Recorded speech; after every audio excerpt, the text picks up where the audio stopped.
Welcome to Maine Media's Alumni Lecture Series. My name is Carrie Weirs. I'm the chair of the photography program. Thank you to our lecture series sponsor, First National Bank.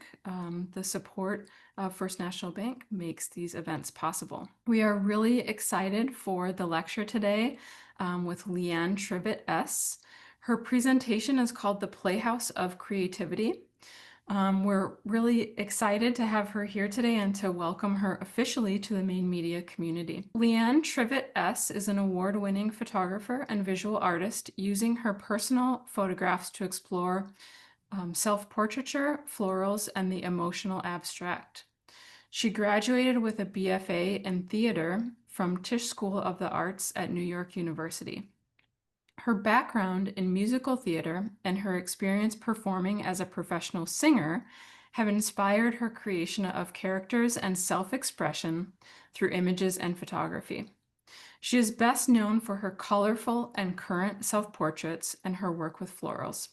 She spends her free time traveling and creating in her artist studio near Asheville, North Carolina. All of her imagery comes from photos she makes with her own cameras. Thank you again, Leanne, for being here and spending your time with us today, and I'll turn it over to you. Welcome, everyone. I'm Leanne Trivett S.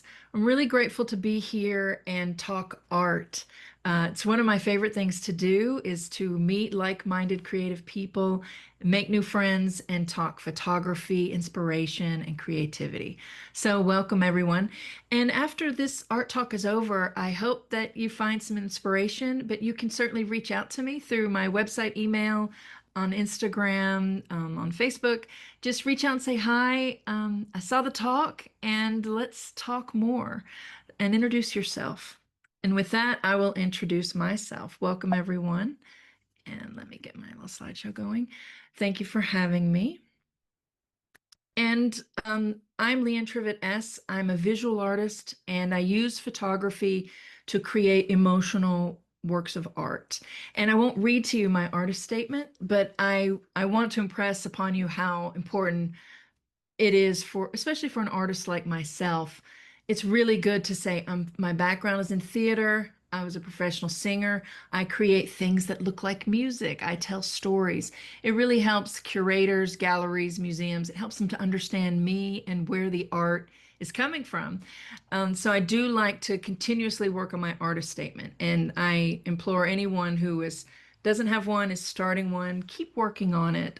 It becomes important to your portfolio and to your artistry, and the writing helps you to get to know yourself. So I'll just read a few sentences here. So I'll just read a little bit. I'm a visual artist and photographer who speaks through the lens, using my photography as a vessel for self-inquiry, emotional resonance, and lyrical storytelling. My work moves between self-portraiture, experimental florals, abstraction, and emotion, where identity is not fixed, but layered, abstracted, and continuously reimagined. And that kind of tells you who I am. If you go into my bios and things like that, it talks about the theater. But my persona, my artistry comes from the need to tell stories, creating characters, speaking from truth. I'm a storyteller. This is also a great idea. Have your working artist statement that you're updating, but also have a quickie. So when you run into Carrie Weirs or Beth or Sue, hi Sue, you can say, hi, I'm a storyteller. I'm a visual artist. Here's my business card. You can start the conversation right there. And I can't tell you how many times I've used a little elevator speech and made friends, collaborated on a project, was invited to do an art talk. So it's good to know yourself and be able to talk about who you are as an artist. So I'm a storyteller and visual artist with a background in theater and music. I use photography to tell narratives with self-portraiture, florals, and abstracts. I also have been adding to my artist statement recently that my imagery is created with photographs and not from AI. There's been a lot of questions about that, and it certainly is a hot topic in the world of photography. So I like the people that I'm working with to know that it comes from my cameras. There's Photoshop involved, but I like them to know that this is my face. In this image above, it's my porch in the mountains. Those are the trees that are in my yard. This is my life. So having elevator speeches can be really powerful. So people ask me, where does this come from, Leanne? Some of your imagery is unique, is joyful. It's some is black and white. Tell us, where does this come from? And I've really looked into myself and wondered, where does this come from? But I believe it comes from the theater and music. So from a young age, I heard music everywhere, whispering through the air, sometimes soft, sometimes blaring, and always speaking to me. I was very close to the strong women in my family. One grandmother taught music and the other painted flowers. And I grew up between melody and color. Music became my language, my way of expressing what words couldn't. I studied musical theater, and in New York, I was just immersed in this scene, this art, this fast pace. And the whole time, I had a camera with me to try to document what I was experiencing. So when I kind of was leaving the performance world and got more into photography, I was searching, who am I? And I was looking beyond performance. I discovered the theater had followed me, living in every frame. The theater reflected back through my lens. So my work now lives at that intersection where music, image, and emotion meet. And it's a place where I continue to discover who I am as an artist. I just keep embracing that theatrical side of myself. And if you see my work, maybe you see, gosh, she's pushing the color, she's pushing the drama, the story, the ups and downs, and all of that is coming from my theatrical background. And at NYU, I was completely supported in wild ideas, big ideas, character work, props, and costuming and scenery and so I use all of these things in my current image making. When I create, my concepts often come from the elements of theater, the script and the story and the characters. What are they doing? What are those relationships? What is the tension? And if there's not tension, maybe we need a little tension between the characters. And the whole process of theater to me is a little bit like photography. You're directing a setup or a scene or models. You're bringing in props, lighting, there's pre-production, and there's design. And in theater, of course, there's the performance. You build up to the moment of performance and putting your art in the world and that vulnerability, that action, and the scene. And to receive that is your audience. And that to me is a dialogue. The audience is a really important part of the theater, but also I feel with photography. What am I communicating as an artist to my audience? And who is my audience?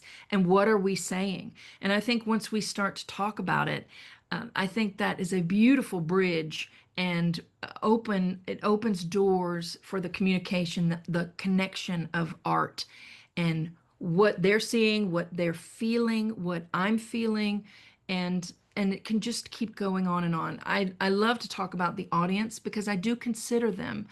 And when I was a performer, I considered what audience I was performing in front of when I chose music to perform. So it's an interesting part of the whole world of theater/photography for me. And I'm always looking for the story. And in that story, sometimes it's ugly, sometimes it is beautiful and colorful. And I like both. There's no gray area for me. I really go for dark or I really go for bright color. And I love to play other characters. But as you're watching this, I want you to think about yourself and where does your art come from? And the reason why I open up my art talks with a little bit about myself is because I'm telling you where my art comes from. It comes from my excitement of story, theater, bringing in the elements, characters. I love to work with relationships in my photography. So as you're watching and thinking, it's an internal question. Where does your art come from? And there's a few questions, when I teach, and I love to teach. I really consider it a collaboration between myself and other artists. And I love to provide gentle coaching and for participants for their light bulbs to go off, who they are as artists and what they want to pursue in their journey. So I really enjoy the collaboration of teaching. And we look at these questions, where does your art come from? How can you create from your world? during COVID, I was creating little theater scenes from my house where I had good light in a window and a few costumes, and I was creating from that world. And now that the world is opening up, I'm venturing out. But where can you create, and how can you bring your world into it? How do you have what do you have an emotional connection to? What colors do you find yourself drawn to? That's a great conversation to have. It's really easy for me to go into my chosen colors, but what about if I work with colors that I'm not so comfortable with? Will it create a tension? So color is very interesting. I really enjoy working with color, using them against each other and with each other to communicate emotions. And what elements can help tell your story? What lighting, what scenery, what props, what backgrounds, what characters, how can you tell your story and what elements can you use? And how can your imagery show emotions? All of this kind of helps you to reflect on what is your voice in art. And I consider photography art. I consider my crazy creations an art form. I want to push my photography into that space of, is it art, is it not? For me, it is. I want to take it as far as I can take it. So, what is your voice in art? What do you want to say? Where did I begin taking photos? Because I was a theater person and I always had a camera and, taking photos backstage and things like that. But how did I start? I started maybe like most of you in a workshop in the Smoky Mountains. That's where I started because I live near the Smoky Mountains and there was a photography workshop. And we all lined up with our tripods. I didn't even know how to work my camera. This was in like 2016. And I had my first DSLR and we're all lined up and I didn't know how to even put it on the tripod. I had a lot to learn. And I knew how powerful this technology was at that time and would be. And I knew I had to just dive in. So I went on a workshop and I was always turning around and looking the other way from, the sunset. I was always looking for color and I was kind of the weird one in the group going for like the side shots over here that nobody was really looking at. So this was telling me something about myself. I was drawn to the imperfect, the little creatures that are lurking within the beautiful sunflower, and that this is not perfect or open or perfectly round or perfectly patterned. I was drawn to things that were different and sort of celebrated that difference and that imperfect moment, really. And those imperfect moments are very quick. This sunflower, this is a quick moment for this. But these were the things I was looking at, not knowing really what I wanted to do with my art. And this is Iceland, and it was pretty. I took a photo, but I'm searching, who am I as an artist? But I knew I liked the drama. I liked wide shots. I liked characters, like this could be character one, two, and then this light coming in. And this is a darker sunrise on Polly's Island. I was looking for something theatrical. This was just shot through glass, no editing whatsoever. I saw things like this and I was taking photos of things like this. And even moments, again, that are not perfect and fleeting. This is a puddle in Yosemite and this is a reflection of the waterfall above. And it flooded while we were there a few years ago, and it doesn't usually look like this. This puddle is not usually there unless the valley floods. So this was a moment that was fleeting, and everyone else was taking photos of the waterfall, and I was in this grass looking down at this reflection, and so I knew that I knew I was attracted to different subjects than the people I was traveling with. And one of my early teachers, I took a few workshops with Tony Sweet. He was doing the in-camera movement in 2016, and I still didn't know how to work my camera. I just kind of got this lucky shot, but I knew I was attracted to things like this. And even animals. I couldn't just take a straight animal shot. I wanted the rosette spoon to sing and to twirl and to come up off the page with a painterly feel. So I was looking for art. And who inspired me? Well, there's so many at this point. I love Marc Chagall, Paula Rigaud. I just saw that exhibit in Basel, Switzerland in December. I love the painterly fields of Monet. Diana Bloomfield is my friend. I love her floral work with sienna type. Cindy Sherman inspired me deeply. Um, there's so many places that I draw my art from. And I encourage all of you, if you're feeling a little lost or stumped, go to your favorite artists, curl up with a book, read about them, look at their imagery, think about why you're drawn into their artwork, and find inspiration. It's one of my favorite things to do. And photographers, I must say, I'm so lucky to have met so many through Maine Media and through my workshop experience. But Doug Chinnery and Valda Bailey are dear friends, but they have been mentors, and they I came to them at a time where I knew how to work my camera and I wanted to make art and I didn't know really what I wanted to do. And they encouraged me. They said, keep going with the self-portraiture, keep adding that abstract, keep going. And I'm so grateful for the two of them. They're very creative photographers and painters, wonderful people. Tony Sweet, I met in 2016, and he was doing in-camera movement then. He was doing multiple exposures then. And he always said, Leanne, keep going. Reach for the stars. You might feel like your photography is a little weird or a little different, but keep going. This is who you are. Don't change that. Don't cover that up. Go for it. And then I took a class with Aline Smithson. I didn't have a website or an artist statement.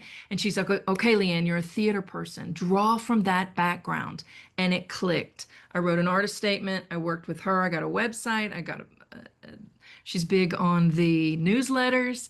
And she helped me pull it together and figure out what I was doing. And then Shelley Vandegrift is also a dear friend.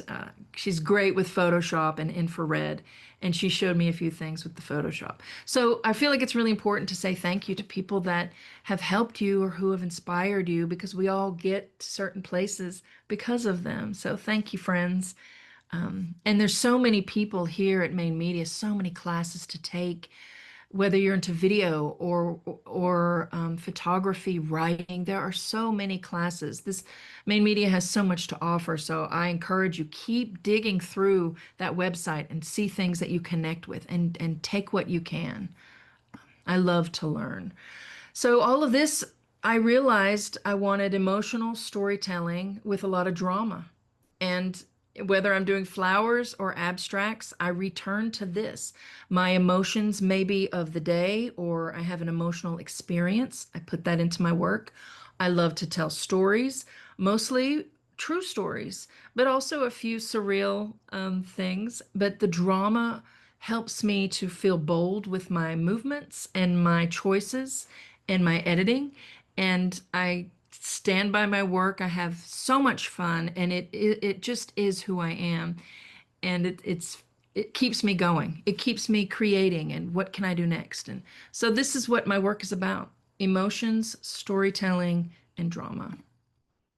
And the tools that I have learned since that moment in the Smoky Mountains where I didn't even know how to use my camera, I figured out how to learn to use the camera. I figured out some software, and then I figured out some tools that could get me to the art that I wanted to create.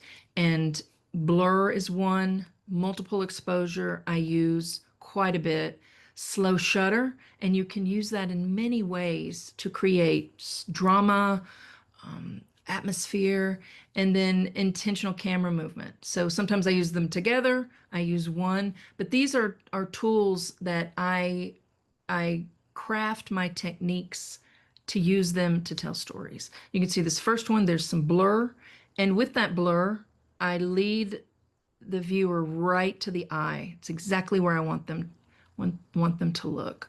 And the blur helps to lead them in. That was done with a lens baby. And the middle image, it's a multiple exposure.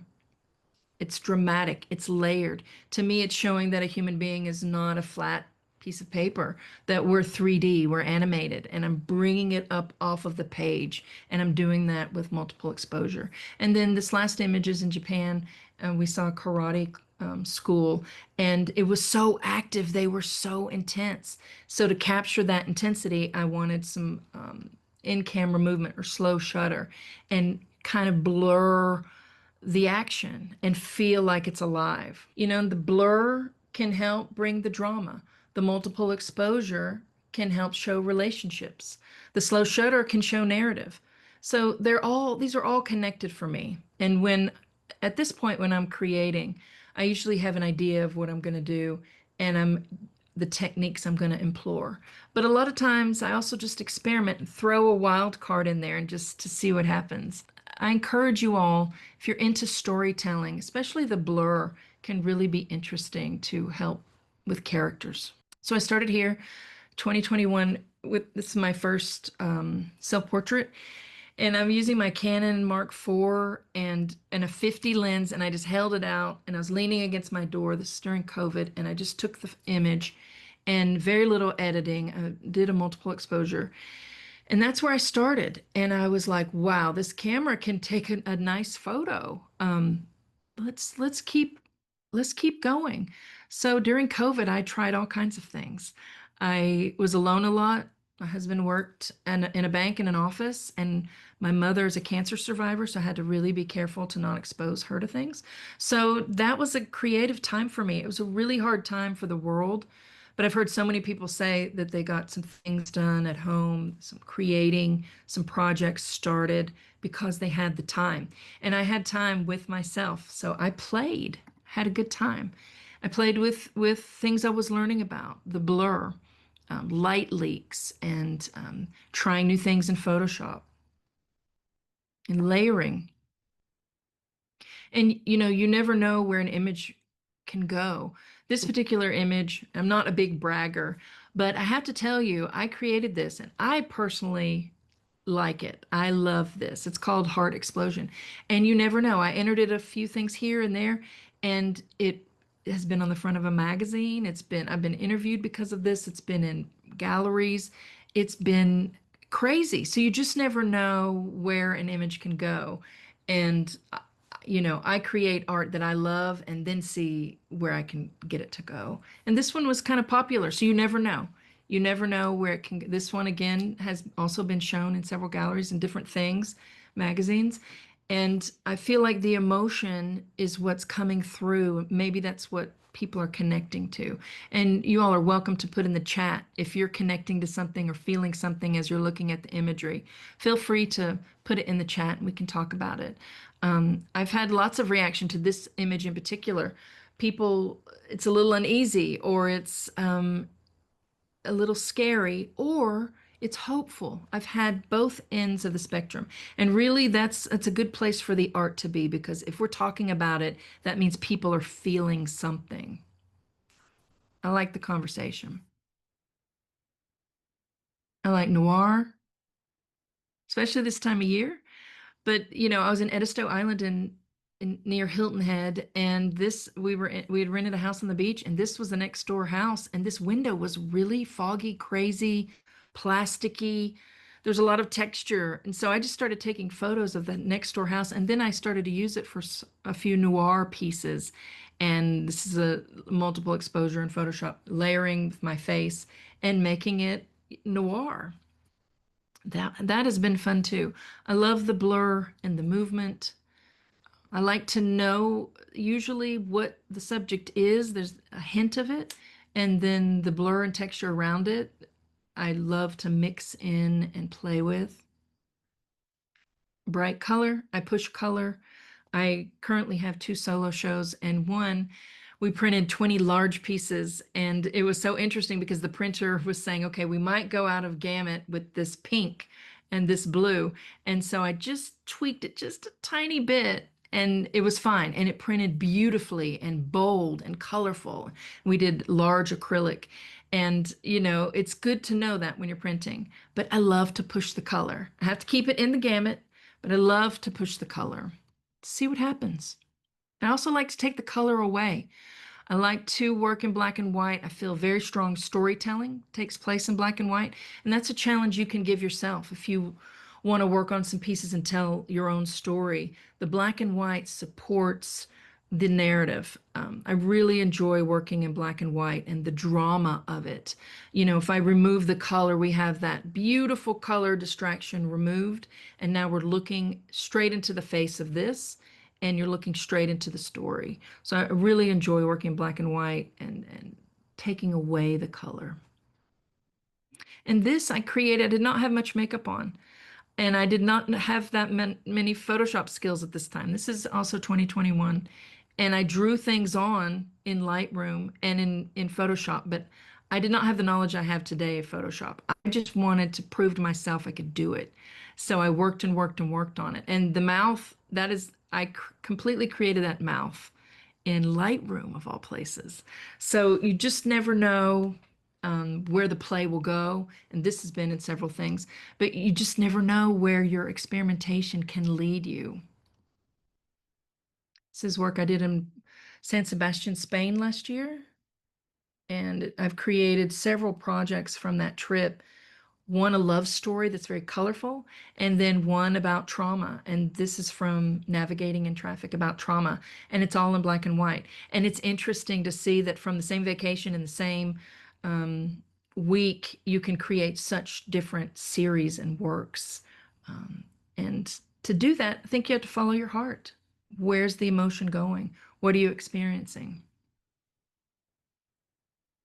And sometimes I build up my images because I want to show that human beings are 3D. We're not so simple. We have a lot to offer, a lot to say, and sometimes we have a lot of emotion. So how do I show that in photography? And one way I do that is through multiple exposure and building up the image. This is a real astronaut hanging in Asheville. And I've just loved it. I've done this in color and in black and white, and I have played so much with this astronaut. It was hanging from the ceiling, it was super shiny. And you never know what you're going to see in your world that you can create with. So, they say keep your camera with you. I suggest really to do that because you never know what you're going to see that you might create and make art out of it. But I loved the shape of this. And collage. Really enjoy collage. This is one of the first ones that I did in 2021. And I'm a Pisces, and I work a lot with duality, a lot with containers, and we're inside of boxes, and how do we get out of boxes, and we're put in boxes. I work a lot with duality. And so this was my first collage to sort of communicate what that feels like, looking ahead, and there could be danger, and then the safety of the past. And, you know, if you work in collage work, which I hope that you will, and I hope that you will sign up for my collage class next year, it's fun to use different elements. And in the course, we create physical collages. We can work in the computer too, but the physicality of the collage and cutting and bringing elements in and trying things. This doesn't work, take it out. This person, let's put this here and let's try this color. It's really freeing to work in physical collage. So I hope you look at that class. But what would you tell? What would your story be if you were making a collage? What would you want to say? So where does your art come from? What can you create from your world? And what do you have an emotional connection to? I'm emotionally connected to flowers. My grandmother, who I absolutely adored, was a porcelain artist. She painted flowers, and with porcelain, you paint a color and then you fire it in the kiln. And then you paint another color and then you fire it in the kiln. And so I've seen so many parallels with her work with flowers and my work with flowers. And maybe my Photoshop is like her kiln, but I feel very emotional with floral work. My grandmother's name was Violet, and we were very close. So when I work with flowers, I feel that special bond and I feel emotional. And I just let my heart be open and create. And sometimes it's a little sad. This one is on the sadder side, but I feel like all emotions have place in art. I'm not just going to show happy, joyful. I'm going to show both sides. And this might be me longing for my grandmother, missing the times. But I like cheerful too. And I like to build the images up. And this is like a stage for me. I'm casting my characters and I'm placing them. And this could be an ensemble. with the group scene on stage, or a choral scene, or an opera where they're all together on stage at the same time. But I'm building them up, placing them into a moment, a theatrical moment. And, I love to do multiple exposure. I like ice textures and blending them together, having them sing. So again, here I'm adding music. This is music to me. They're singing. It's a moment of musical theater in my mind. And this is kind of about my grandmother and I. This is about relationships.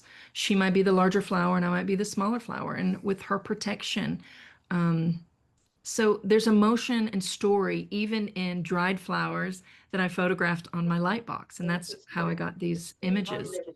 Um, and I used a brush to put texture on, but I don't just take a picture of a flower. I show relationship, I show emotion, and I enjoy that. I push things, I push color, and I enjoy it. I push textures. And these are tulips. I just photographed.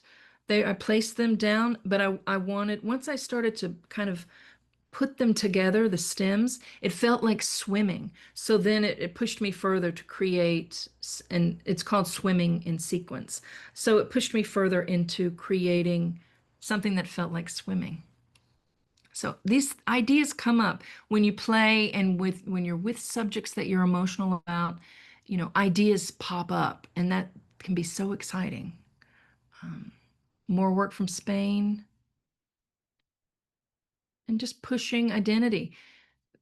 Um, This one I did, and I really enjoyed the green, and I'll show it later, but I developed this one 4 or 5 different times. One that's bright blue that's in the presentation a little bit later. But try different things with your images. I usually have 5 or 6 versions of one image. If an image really moves me, I try everything with it. I turn off music or on. I don't take any phone calls. I just let my heart open. I just play, I experiment, and I just go for it until I'm kind of exhausted and I'm like, okay, I can stop here. And that's when I stop. People say, how do we know when to stop? Hopefully you get to the point where you feel it. But I love to work on things in different ways. And I like to layer the blur and the multiples and the subjects. And to me, this comes up off the page. I love to push the color. This was inspired by the sunshine in France on the coast. And I put a little bit of that Côte d'Azur blue in there. A little bit. These are dahlias from our garden. I just had an emotional moment, a joyful day, and I brought them into Photoshop and just layered them and pushed the color and painterly things and layers and just played and played and played till I was like, okay, this is done. But this started with flowers from our garden. Very simple. Then I started to integrate it into self-portraiture, the florals.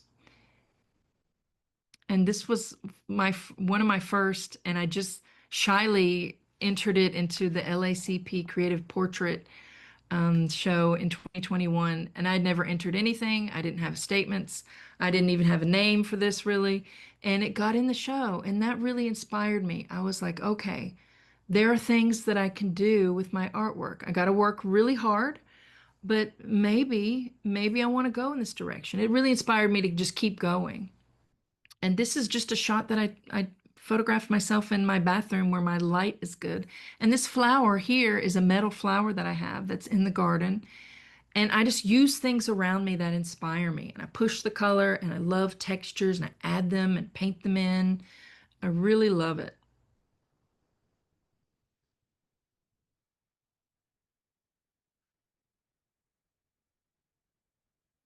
And this is photography. It's sometimes it feels like, we need the straight image. But if you're making art and you're creating things with your software, mainly Photoshop and Exposure 7 is what I use, and Lightroom, um, I take it beyond that, beyond the photo, and push into like a different world. And that's really a good time for me. It's a really good place for me to be emotionally with the work.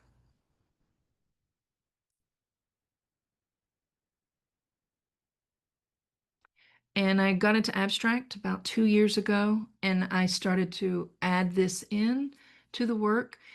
And this is a photograph that has been so abstracted that you can't really tell what it is. But to me, it was about the heart and the soul, and the name of it is My Heart Pinned to My Chest.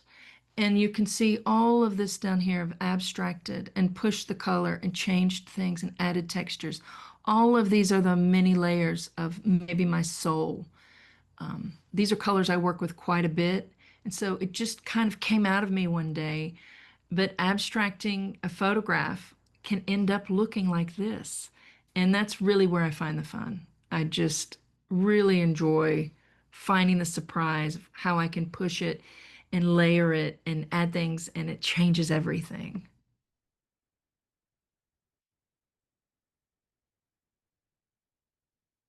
Work from Japan.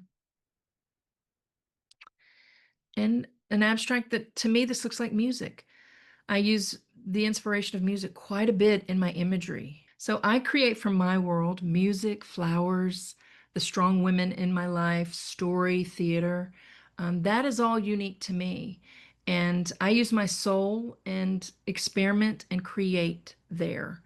So as you continue to watch this, really think about you. What is unique to you? I get the question all the time, how can we make unique art? One of the ways is to see what's around you.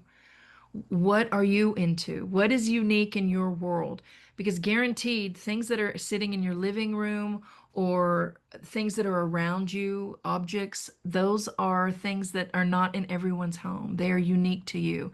How can you show yourself and how can your art be unique? And I say create from self, create from your passions that are right in front of you. And experiment. I love to work with students and try new experimental approaches.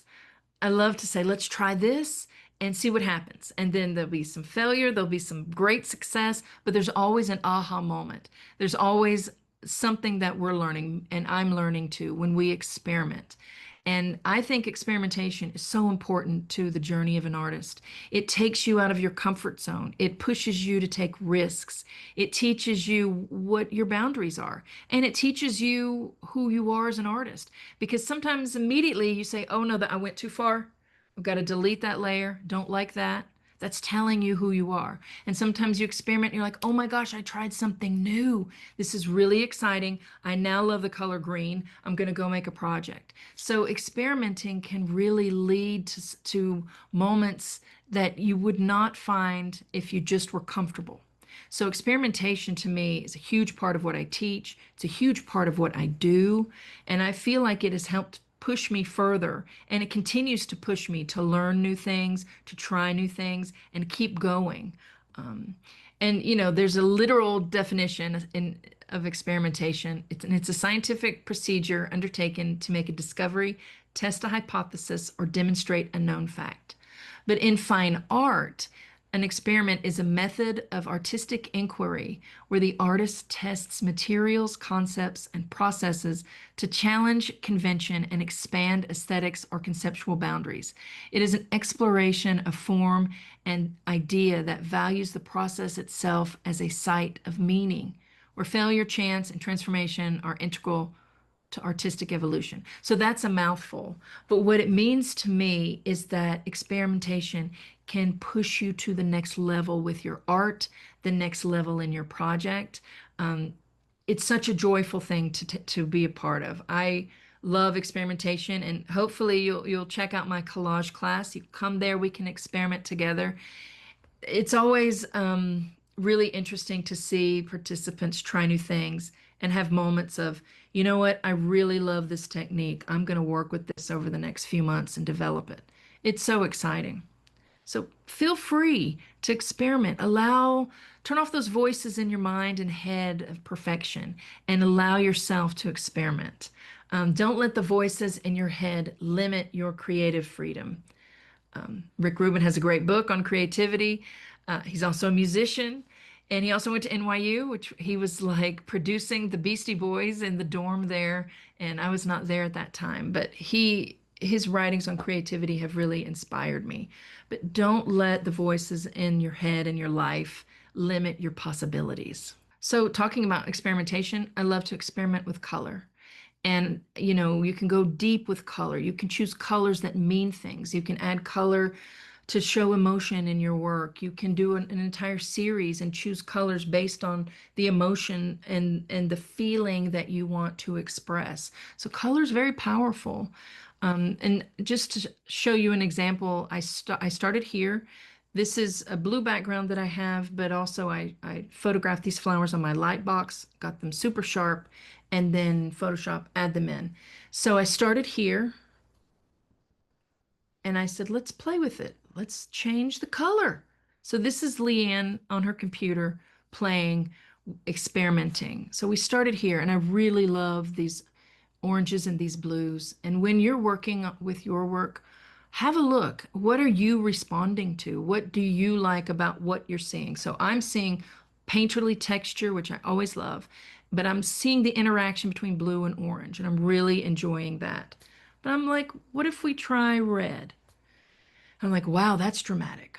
And this image has actually been used to promote a floral class because it had that red drama, and we use the red as a thread through the class. And so you never know where the image will be used in your life. So I'm like, okay, I like the red. Let's kind of desaturate light leak layer over that, make it more anonymous. Like, okay, I like this too. This is one of my problems. I like this too. But I keep all of them because you never know where you're going to use them. And I have used 5 different versions of this for 5 different things or more in my life. And it sharpens my tools, it keeps me practicing, but it also is fun to have different versions. So that was fun. So I go back to here and I say, okay, let's go back to here and let's start again. Let's desaturate, which takes me to here. I appreciate this. I like this soft ballet pink right here. Oh, and this sherbet orange. There's things that I like about this one. And then let's just take all the color out and pull up some texture and make it black and white. This one I like too. So I now have several working versions of the same image, and I keep them all, and I keep practicing if I want to, or keep them, and I keep going. So I go back to the first one, and in software, layers, ice textures, and multiple exposure. And I do this. I just keep going. This one's a little crazy. And this one might be too far for you. If you're watching this, you're like, okay, that went too far. That is you telling yourself what your artistic boundaries are, what your taste levels are. But I take my work here to see what my boundaries are, and they change. So this would be fabulous in a club in Asheville where they're doing a cool tasting of foods and things. And Asheville just is a fun place with music and vibrant color. And it was inspired by a bathroom in Asheville. It's this huge room where everybody congregates to look at this blacklight work. So, this might be too much for you. It might even be too much for me. But this is telling us who we are, where we want to go. And so I desaturated it. I just keep going. And it's a fascinating journey to get to know yourself, what your boundaries are, what your taste levels are. I finally got to this. This is the finale, and I feel like this is a Leanne Trivett S. I reach this point and I stop. This really is who I am. And I smile when I see it because I love the colors. I love where I pushed it.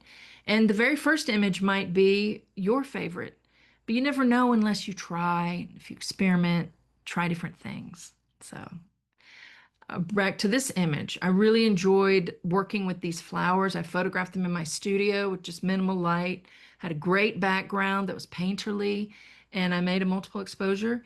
And then I did this. I just wanted to see what it would feel like if I could work with it as if it were a sienna type or inspired by a sienna type. And I like this one too. This one prints really well. This one is the star of the show, the first one, but I just had to try something else. Different character. And This first shot on the left is in Yellowstone in winter. I took this years ago when I didn't really know how to work the gear. But I pulled it out, and this is straight out of camera. I pulled it out and created this one on the right when I had more knowledge. And today's knowledge is completely different from when I couldn't even work my camera. So, I encourage you to pull out images that you're drawn to that you took in the past, rework them with your knowledge today. It's really fun to see where you can take things. And I like to look at my color palette. This is a great exercise for anybody. Put your most drawn to images all in one place and have a look. What do you see? What are the common themes? Obviously, I like pink and I like supporting colors like yellows and greens, but I have a lot of this even in my self-portraiture. The color palette is like this, and it just tells me about myself as an artist. So gather your work and put it together and see if you can see themes, even with the black and white. This is my navigating in traffic um, series that's in a solo exhibition right now. And there are themes throughout the work without the color. Another thing you can do, and I'm checking the clock, we're running out of time, but work with words. So I'll speed this up a little bit. I just took a self-portrait in my bathroom with the light, very simple. I did have a little makeup on. And then I just start playing. Let's try black and white. Let's try drama. So I added a little vignetting. And then let's flip it around to another. Let's see what that looks like. Okay, the head's getting a little long here because I stretched it out. So maybe we add a little vignette here. Maybe I do a little sepia and I just play. And this is how I work. Let's put some color on here. Let's just see what happens. And let's keep going. Let's add more color. Let's add light leaks and let's just see what it feels like. Then humor. Let's add humor. The crinkly cellophane just made me laugh and I put it on. It's like a surprise toy. I tried that. And then I took that away and added flowers. And then I kind of came here and I stopped, but I used my imagination, I used drama, color, florals, all to create this image. And whether this is an award-winning image or not, it doesn't matter. I just practiced all of my skills. I just reaffirmed where my taste level is now and what my boundaries are, and I had a good time. So I really enjoy working with software. I love working with the camera and getting multiple exposures in camera, but I also love to play and experiment in Photoshop. Print things if you can. There at Main Media, the lab is fabulous. Print things and hold the work. It feels so different than seeing it on a backlit screen. Um, Finding inspiration for new work. What is next for you? What is in your world? What are you saying with your art? A project I did over the last couple years, I started with just this palette and created this whole series called Pisces Dipped in Fantasy. And this little plastic ball was just plastic that I had. It was trash. And I molded it like a heart. And you just use the things that are around you. And so I just created work about escapism.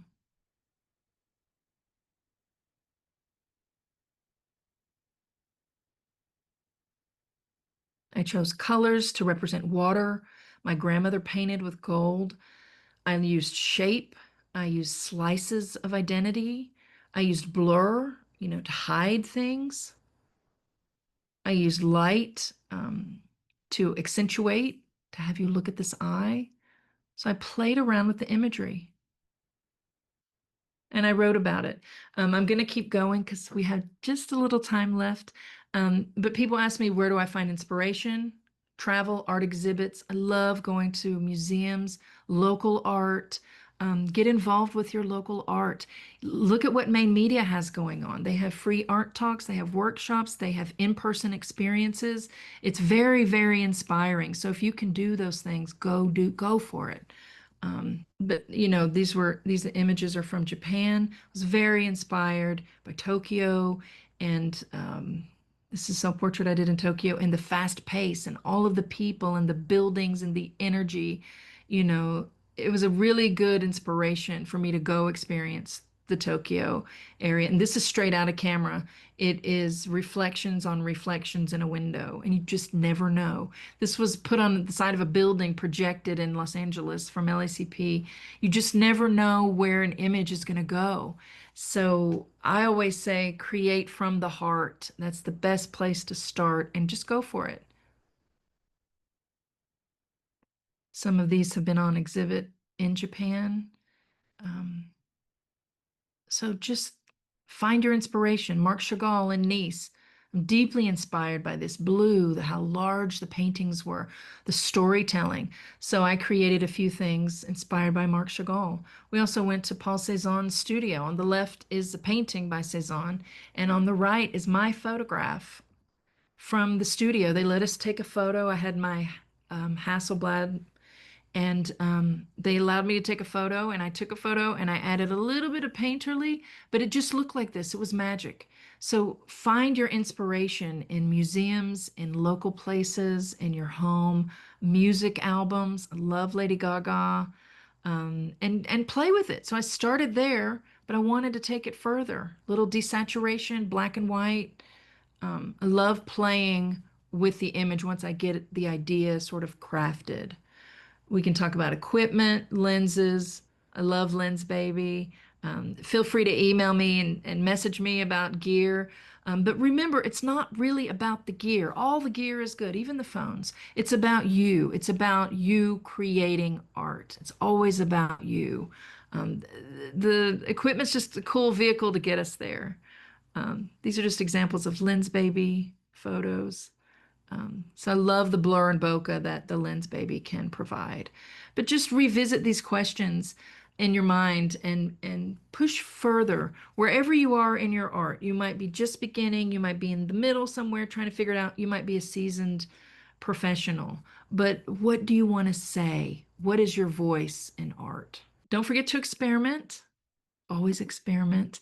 And let's stay in touch. I have a website, and my email is here. I'm on Instagram. Love to be friends. Love to start that conversation with any of you about art and what is art and where does it come from. Join me for a workshop here at Main Media. I taught my collage class over the summer. I had the best time. Main Media was very good to me. We had a blast.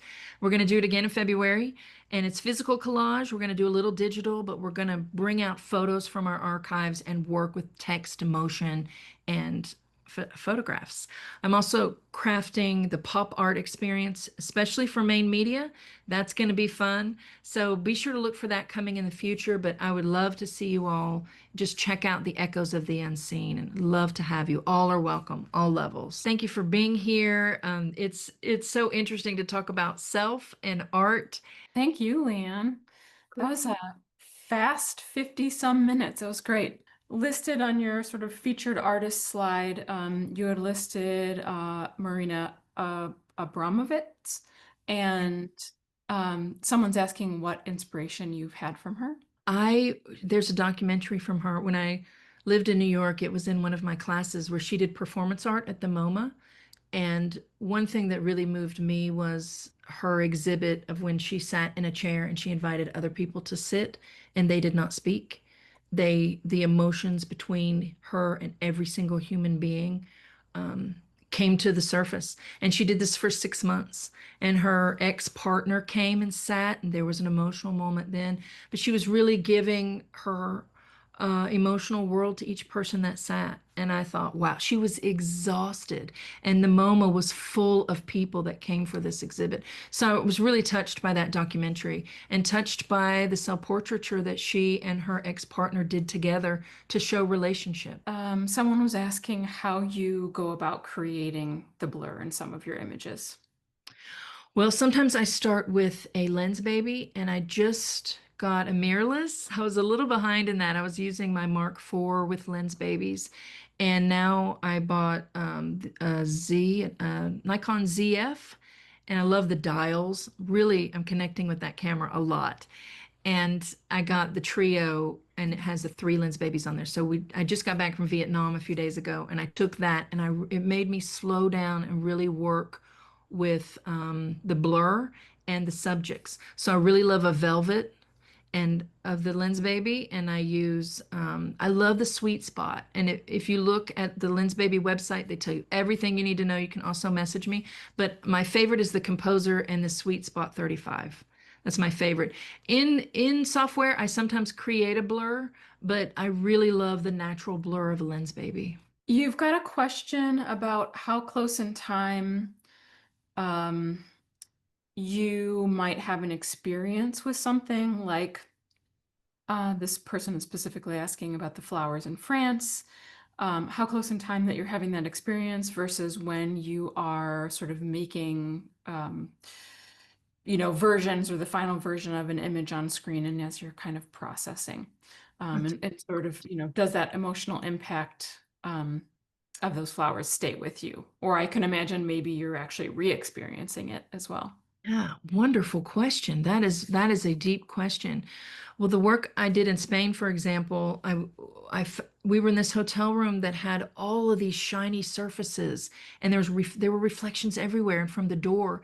And I knew, okay, this is magical. I'm going to take as many photographs as I can, and I'm not sure where it's going. I'm feeling joy, and I'm feeling reflections and reflections in.